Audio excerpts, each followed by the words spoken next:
Voilà, nous sommes à la page 42 du poly. Donc l'exemple donc sur les primitives. Donc pour vérifier que grand F est une primitive de petit f, on doit calculer f' de x et on va voir si on retrouve petit f de x. Hein.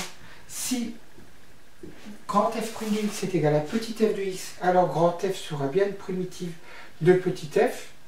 Donc, et dans le cas contraire, on dira non. Donc ici, on va calculer donc, grand f' de x. Donc grand f, eh bien, une fonction dérivable parce que c'est un polynôme. Donc une dérivable sur R. Et puis, grand f' de x, ça fait donc 3x au carré, parce que dérivée de x au cube, c'est 3x au carré, moins 4. Et on retrouve bien grand f' de x est égal à petit f de x. Donc là, grand f, celle-ci est bien une primitive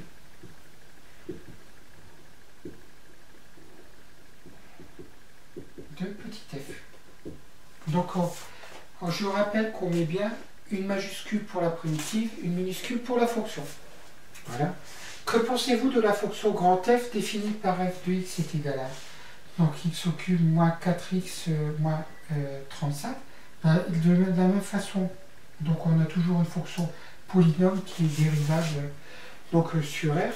Donc ici, f' de x est égal à 3x au carré moins 4. Et donc c'est égal aussi à f de x. Donc grand f est aussi une primitive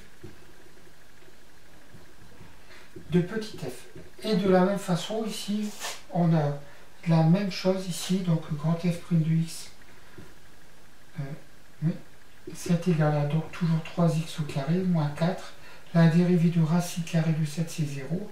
Donc ça fait f de x. Donc ici grand f est aussi une primitive de petit f. Donc là vous en avez 3 de primitives. Mais vous savez bien, on a vu dans les activités préparatoires qu'il en existe une infinité. Donc on pouvait mettre ici, à la place de 1, ici on avait mis moins 35, on a mis plus racine de 7.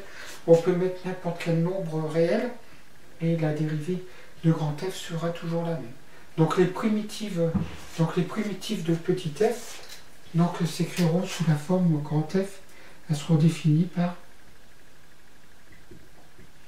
grand f de x est égal à donc toujours x au cube moins 4x et plus une constante k. Donc k appartenant à R. Donc ça c'est très important. Il n'y a pas qu'une seule primitive, il y en a une infinité.